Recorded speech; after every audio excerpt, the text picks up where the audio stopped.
Good evening, ladies, menfolk, and non-binary viewers, to another episode of Game Break.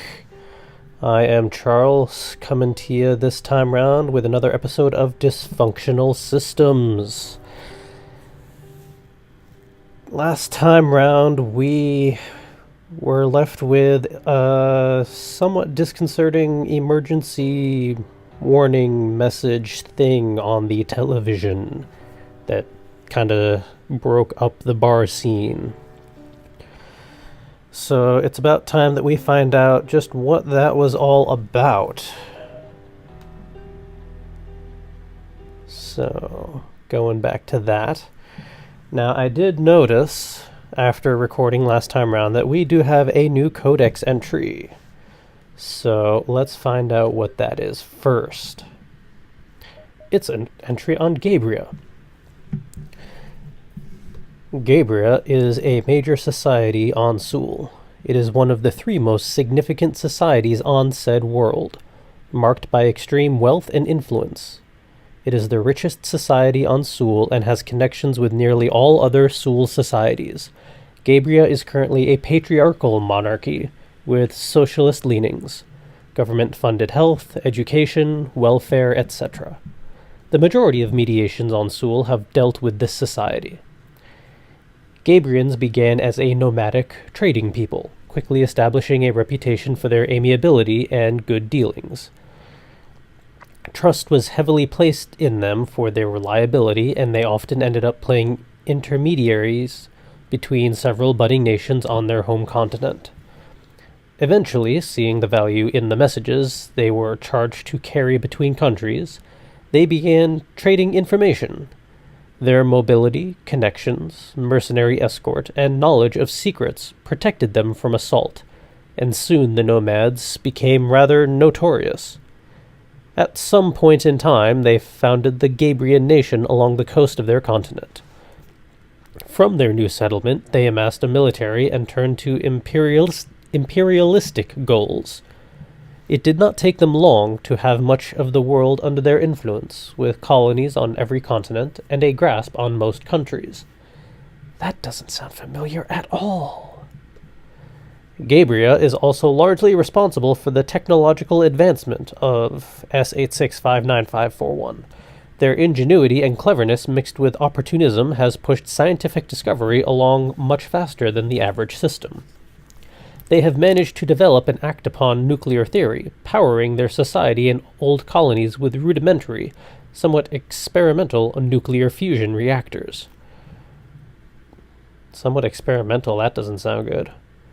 Their latest project has been the construction of artificial islands on Sul's oceans. Currently, Gaebria remains at the top of Sul society. While it has granted technical freedom to all of its colonies, it seems that they are still leashed in some way or another to their mother country. Okay, that's a nice little bit of background. I'm pretty sure that showed up within like the last 2 minutes of conversation before this television message kicked in, so I'm curious, how is that going to help play in? Well, let's find out. The message will now play. The crest vanishes, revealing a man in a suit at a desk. A dapper brown suit and a large brown desk. I imagine he must be important, as the crest from before is quite brazenly carved into the wood of its furniture. As for the man himself, he looks older than Cyrus, which is ancient at worst and aged 60 at least. He looks very tired. His face is worn and his expression does nothing for the mood. He does have some fake-looking hair, though. That's pretty funny. I almost have a small chuckle, but given the severe expressions of my company, I decided it would be best to stifle it. Brighton. Brighton, we have endured. As a people, as a country, as a workforce, we have endured these past 120 years. Surely you all are very, very tired. I, my people, my friends, am very, very tired. The word sobering meant little to me before this, but I completely understand it at this moment. The way this man carries himself, his speech, and his dour voice have all combined to chill the warmth from my head. I set my stool back down and have an actual seat, looking up at the monitor with certain intensity. The man has me engaged. I'm tired of the media portraying our common man, the fool, an ignorant sort all too glad to do the deeds of his betters. Tired of those foreign companies providing us work and wages that we will celebrate for only pennies more.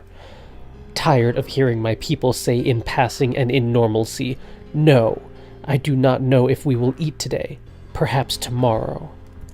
Brighton, I am tired of our masters. I am so tired. People of Brighton, we have grown so used to freedom, we've forgotten that we are not free. This chair and this desk, this stage of an office on which I play my part, is evidence of that.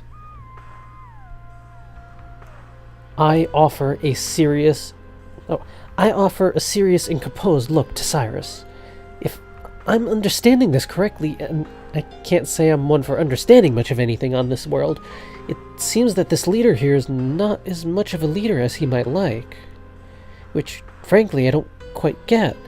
The way leadership works back home, at least on the large scale, is that several especially intelligent and reasonable people rule over all of us.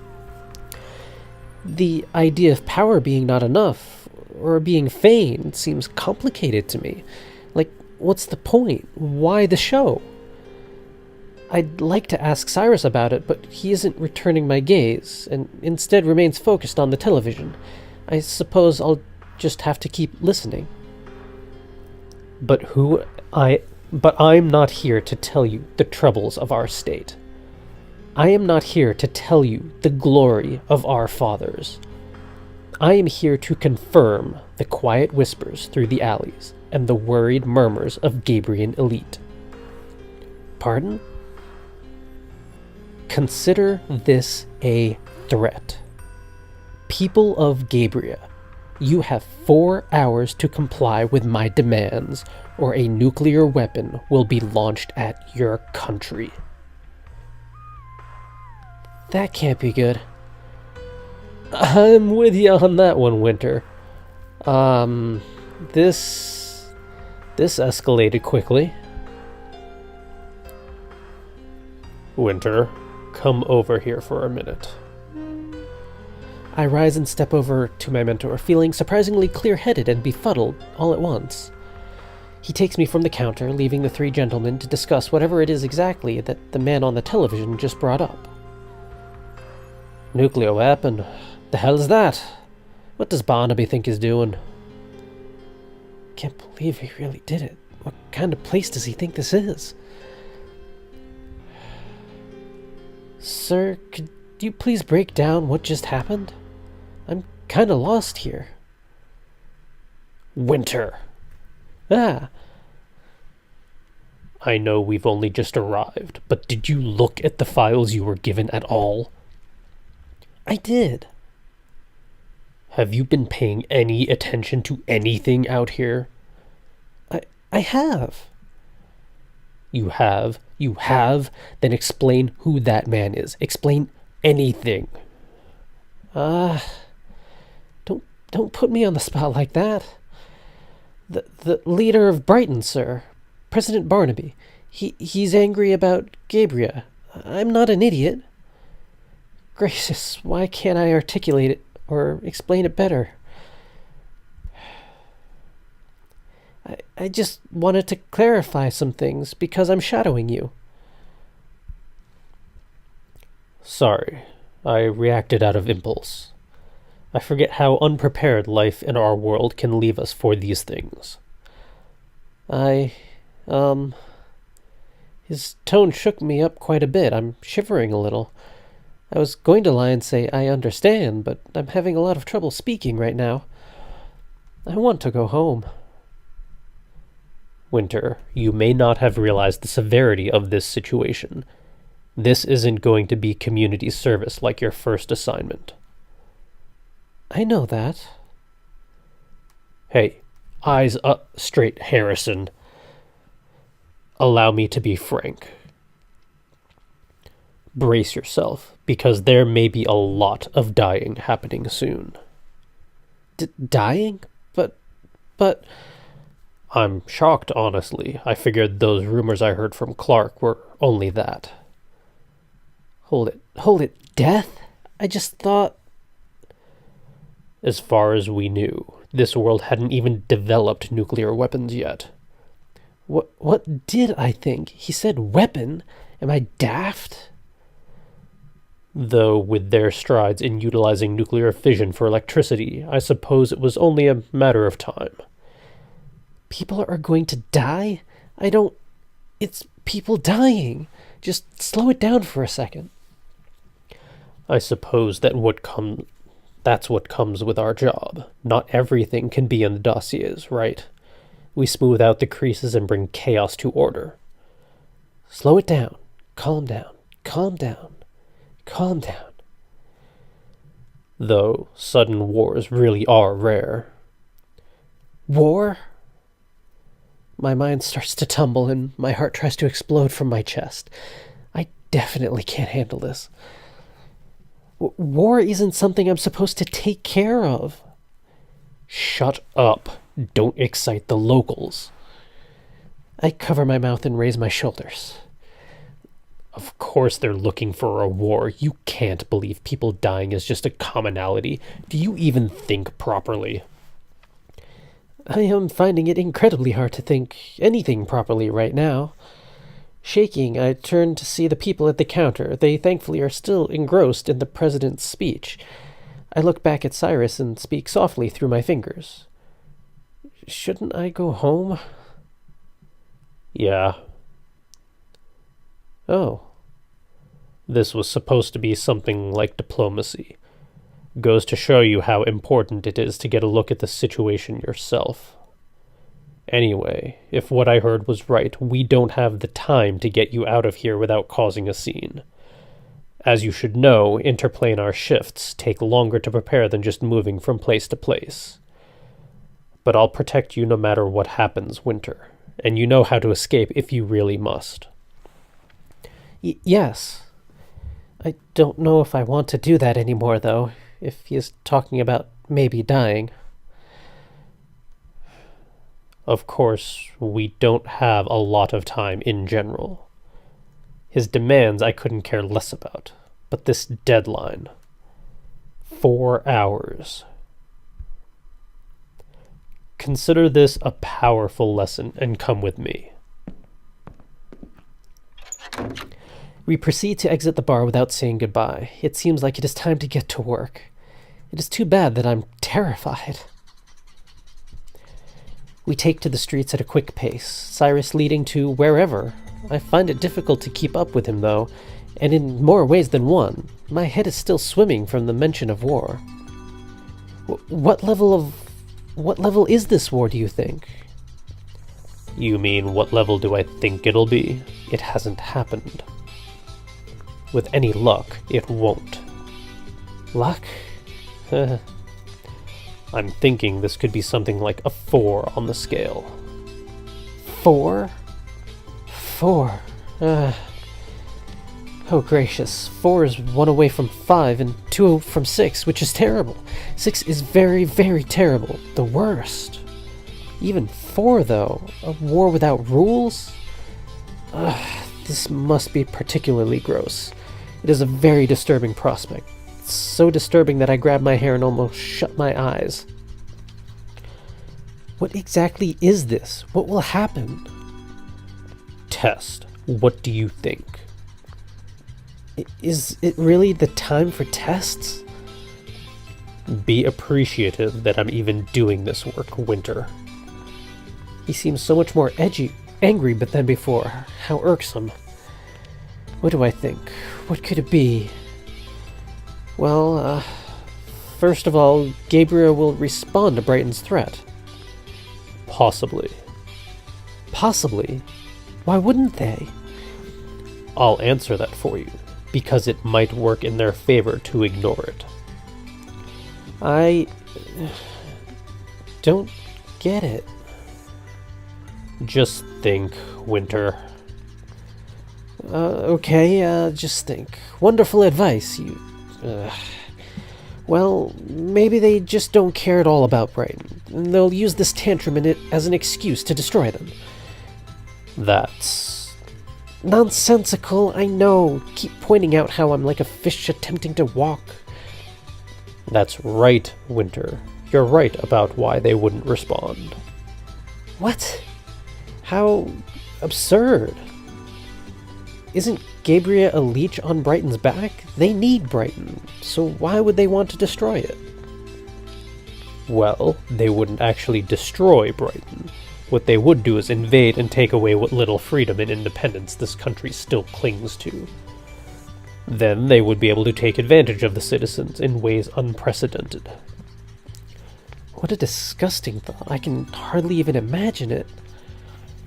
Alright, now here's another question. Why does Brighton think it can take on Gabriel? Damn it, Cyrus. How should I know? The same way you knew the first answer. I was bullshitting. Language. Sorry, sir. Thinking about recent events might help. Goodness, is he trying to get me to think in the place of murderers? Those are boots I would not like to fill.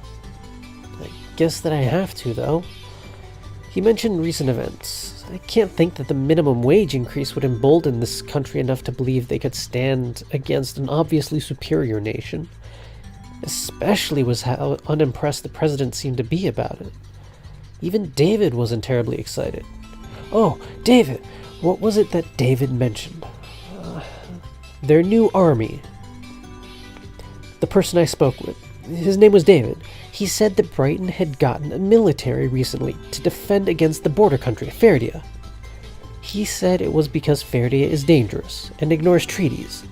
But isn't it far more likely that this army was actually created to engage with Gabriel? With an actual military and what seems to be a new kind of weapon, at least judging from how the locals reacted, then that would explain their confidence. I think.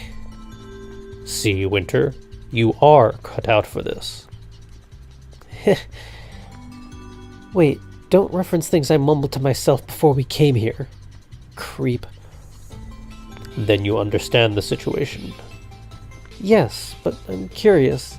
Isn't this more like a level 5 war? As Brighton and Gabriel are technically separate, I can't call what might happen a civil war. Then it's a technicality? Just a technicality?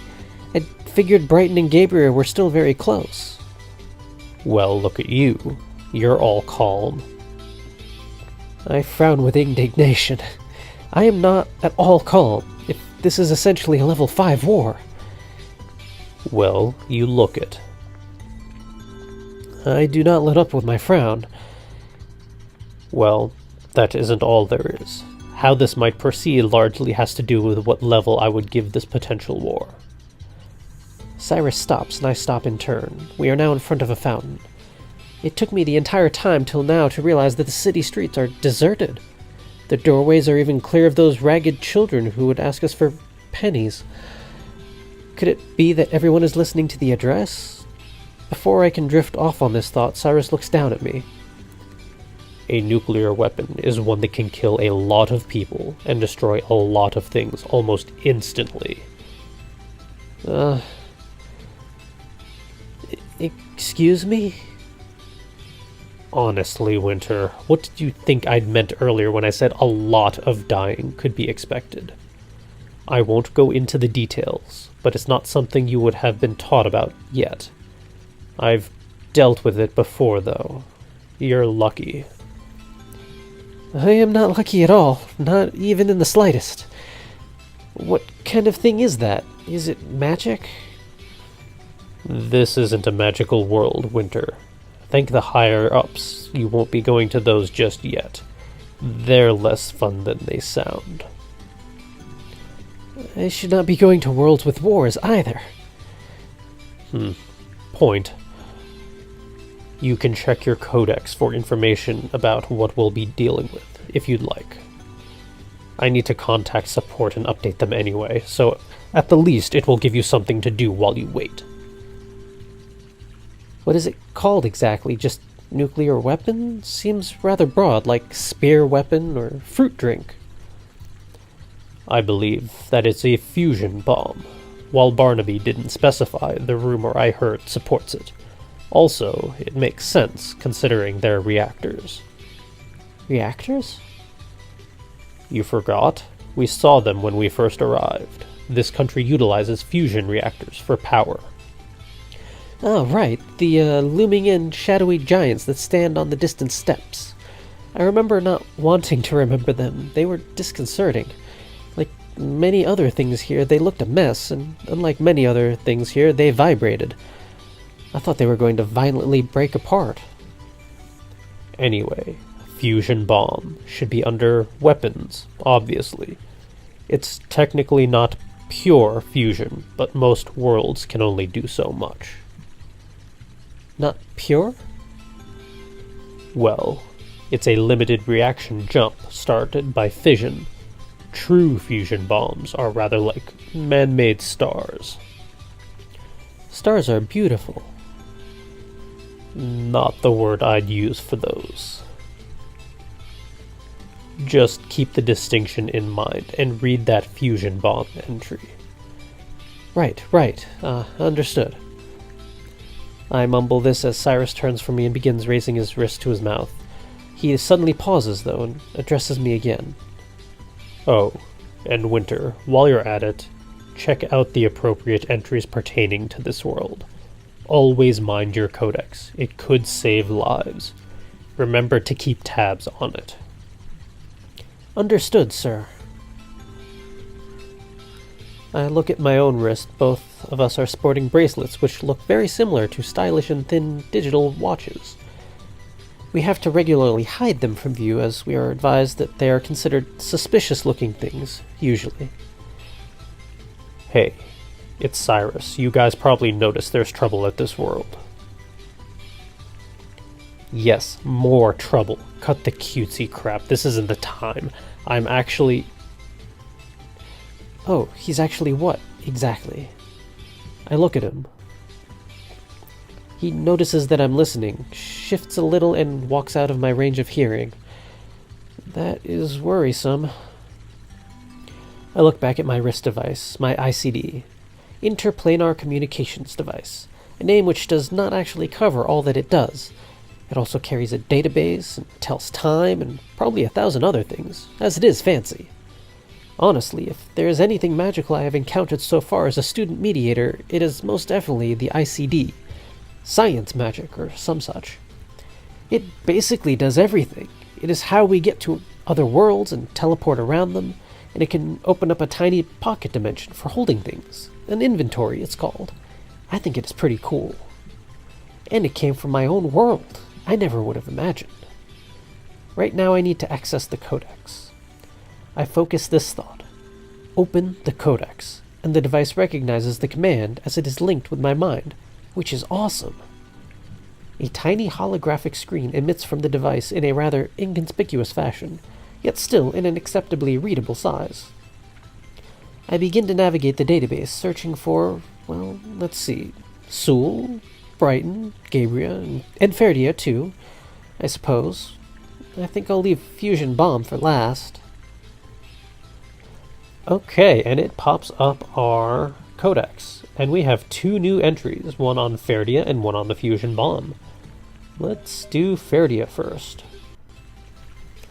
Ferdia is a major society on S86595541, Sewell. It is one of the 3 most significant societies on said world, marked by its rich culture and extreme aggressiveness. It is responsible for many of Sewell's major works of art, literature, and music, while at the same time its army and navy are unrivaled by any other. It is a direct democracy, emphasizing fairness and the power of the individual. Ferdia's wars have been numerous and frequent, but within the last 2 centuries, developments in aeronautics made by other major societies, Gabriel and Rosare, as well as a fair number of truces, have largely put an end to this behavior. Unfortunately, they display an unusual degree of boldness. This has, in the past, caused them to ignore treaties and threats of technological superiority in order to go to war. Interestingly, despite their history of aggression, Faraday has never tried to expand past the borders of its continent, nor has it created any colonies in foreign lands. Regardless of colonialism, many of the mediations on Sul have concerned Faraday's actions. Faraday has always been extraordinarily territorial and protective of its people. This is due to the location on which they settled, on one of the few fertile lands of Sul. The land was and is quite desirable, naturally, and Faraday was frequently accosted by other tribes and nations attempting to claim this territory. Necessity led them to be a very strong people, and the familiar helpfulness of its society bore a friendly, nationalistic culture. They grew a rich appreciation for their history, which led to some of their later aggressive mannerisms. Faradians never forget the slights made against their people, and after violently expanding its borders to scare off enemies, it spent much of its time warring the nations that had assaulted them in the past. To date, Faraday is believed to have initiated 251 wars, and participated in 253. Hence, it has been stereotyped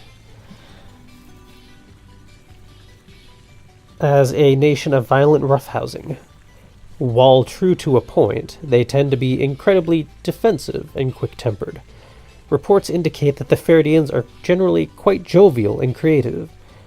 They are also the least discriminatory nation on Sul. An expression of theirs is that they hate everyone equally. But the truth is that they're surprisingly open to immigration and cultural diversity. It seems that they only ever take issue with countries themselves rather than the country's people. Mediators, be advised, as welcoming and charismatic as they are, do not fall prey to their influence. Remember that war is severely chaotic. Furthermore, while their military action has calmed down recently, tensions are always high when it comes to Faradian relations with other societies. Currently, Faraday has been focusing on artistic endeavors and has adopted a somewhat isolationist doctrine. Its military is constantly honed, but has not been deployed in approximately 50 Sul years.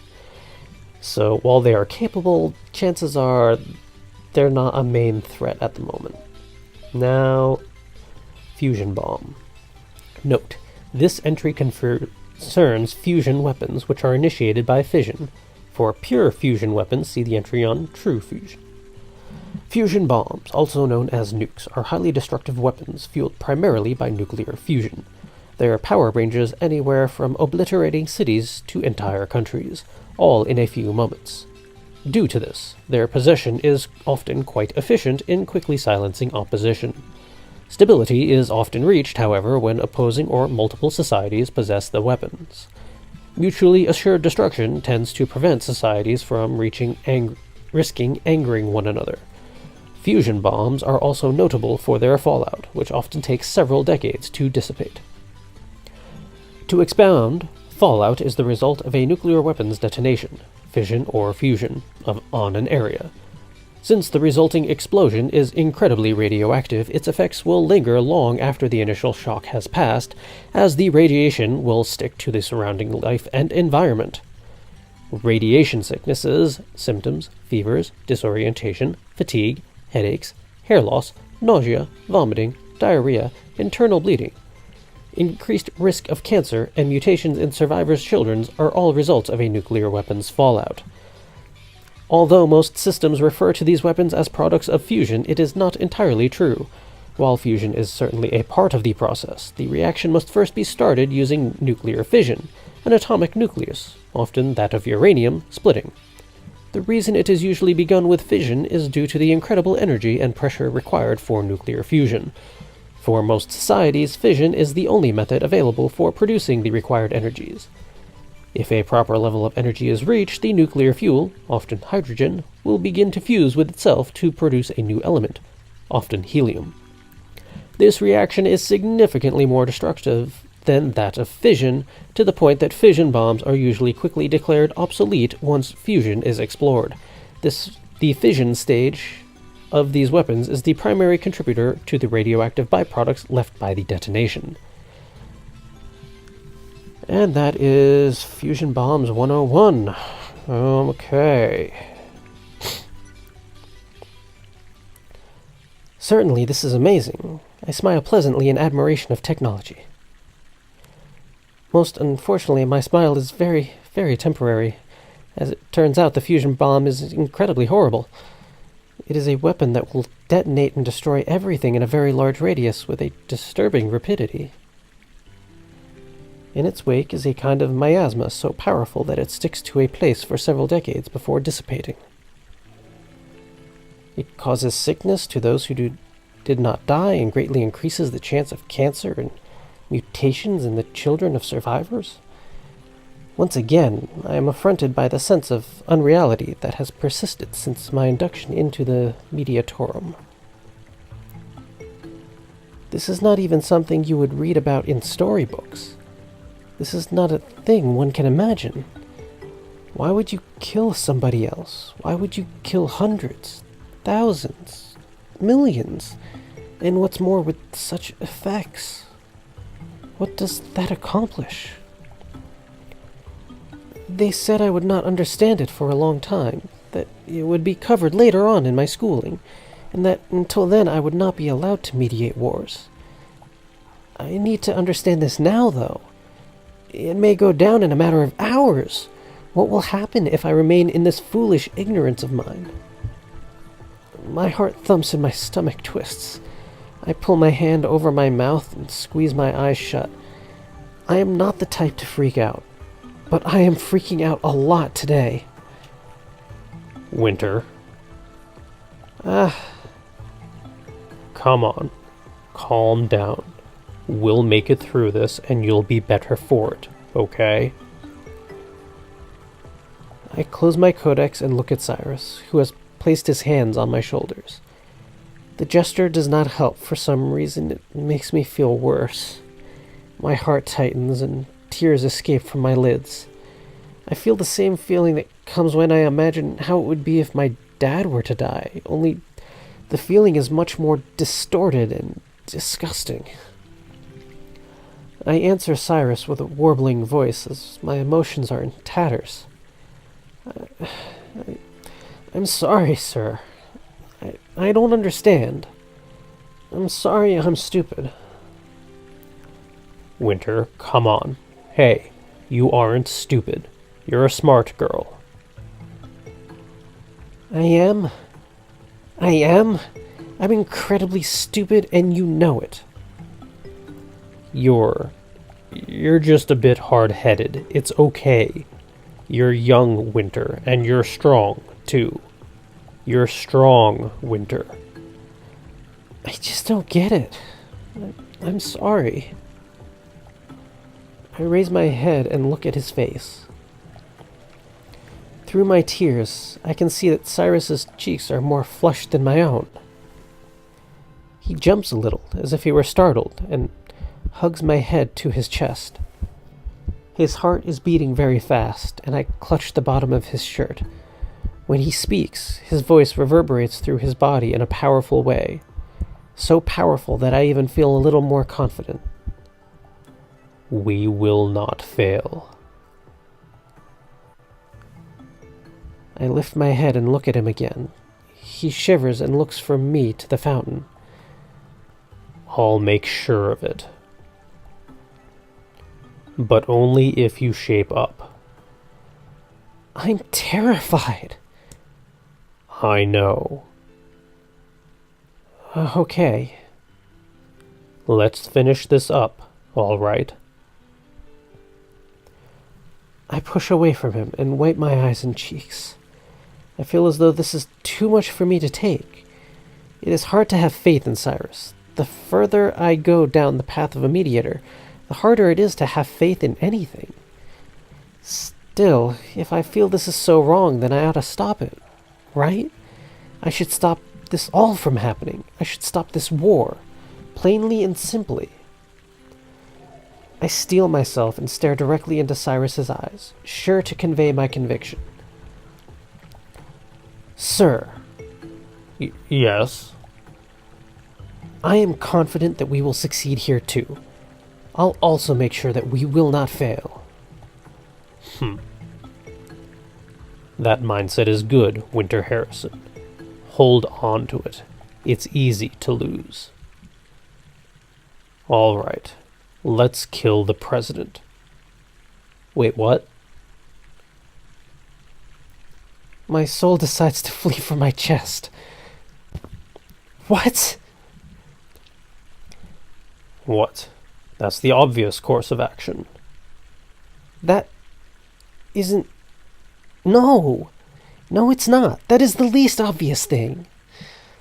Oh, then what's the most? Talk to him? Convince him that he shouldn't do the thing he wants to do? Winter, we don't have the time for diplomacy. What? Mediation is all about diplomacy. No, it isn't. I shouldn't even have to tell you that. Mediators are simply neutral parties that enter worlds with problems, assess the situation, and solve the issues by whatever means necessary. You really are scum. What? I look him in the eye, nearly snarling. What is it, sir? You think I'm deaf? Every student knows how you handle things. That's right, people talk about you. Everyone knows that you're murderous and cold. And don't talk to me like I'm that stupid. I remember what they said at orientation. I know that setting existence to balance is totally important. I know how needed it is, but I thought we were more heroic than that, and I can't believe I felt confident because of you. Do you even hear yourself? What is necessary? We shouldn't lower ourselves to that barbaric level. I'm really starting to tire of your lip, Harrison. Now listen here. Many in Brighton do not support aggression against Gabriel, I've heard. That's only natural. War is a terrible thing. Furthermore, while their poverty extends far, it can be argued that this situation is for the best. Barnaby does not see that, though. He sees his own solution as the only solution. The people do not side with him. That is at least one issue that needs to be addressed. They must support him. They must feel that his decision is right. So I will kill him. In doing so, the blame should be placed upon Gabriel, and it should be clear to the populace that they have an enemy to fight. What is he saying? Was all that talk before to prepare me to accept this evil? To prepare me for these calculated deaths? You're not just asking me to support killing a man, are you? You're going to allow the nuclear bomb to be launched as well? Are you insane? I can't sit by and allow that. You've underestimated the plight of these people.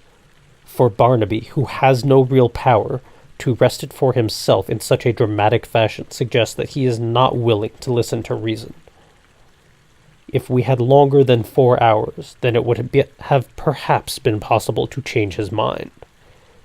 But like this, just forget it. That nuke will be launched. All we can do is unite these people before they go to war. We can still bring this nation into order.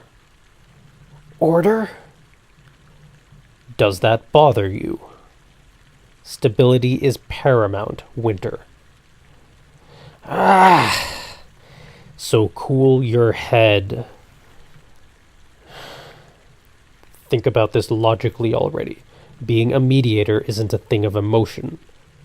That's... What? That's only your opinion, and you're only one person.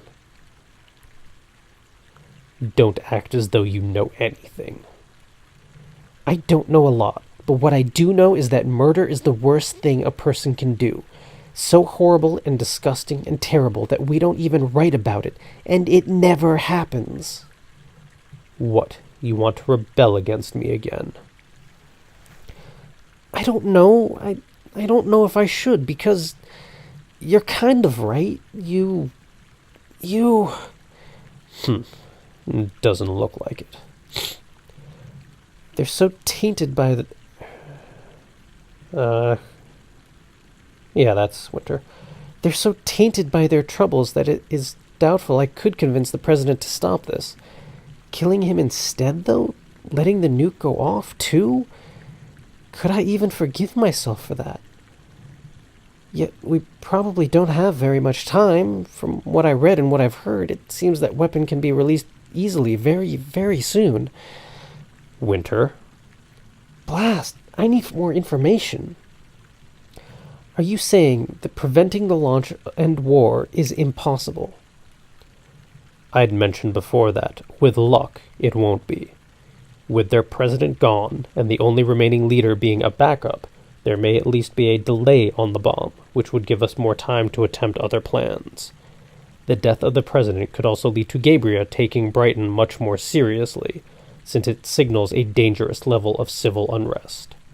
In which case, Gabriel would probably leash this nation completely before they even had the chance to launch the nuke.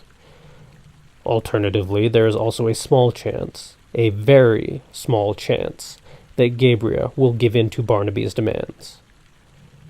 In the likely case that none of these possibilities come to pass, however, you can still expect the relations between Gabriel and Brighton to proceed much differently from now on. Brighton's citizens will believe that Gabriel has a stranglehold on them so complete that they can kill their president less than an hour after a threat of aggression. Some will be in fear to rebel against such power, but many will be emboldened in the belief that Gabriel has gone too far.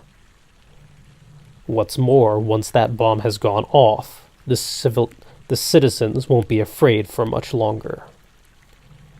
The fusion bomb holds unprecedented power here. Nobody understands it, not even Brighton. It could separate these two muddled nations and produce a new order. As an added bonus, once they see its power and grow to fear it, it's probable this world will never see a nuclear weapon launched again. If Barnaby were to launch it now without his nation's consent, the people would condemn him as a tyrant. It could lead to both a civil war and an international one. We need to make him a martyr, a hero in death. He will be a sacrificial symbol of Brighton loyalty, and the people will follow him posthumously. Gracious, he seems so sure of himself. Would this really be for the best? Would this bring about order?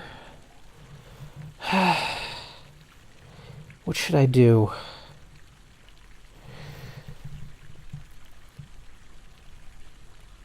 That is a good question, Winter Harrison. What should we do? Do we actually follow Cyrus's plans, or do we rebel against him and try and figure out a potentially peaceful option, or a hopefully peaceful one? Good lord.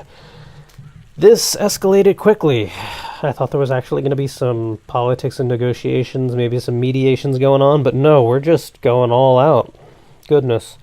You are going to have to tune in next time, though, to find out just what happens.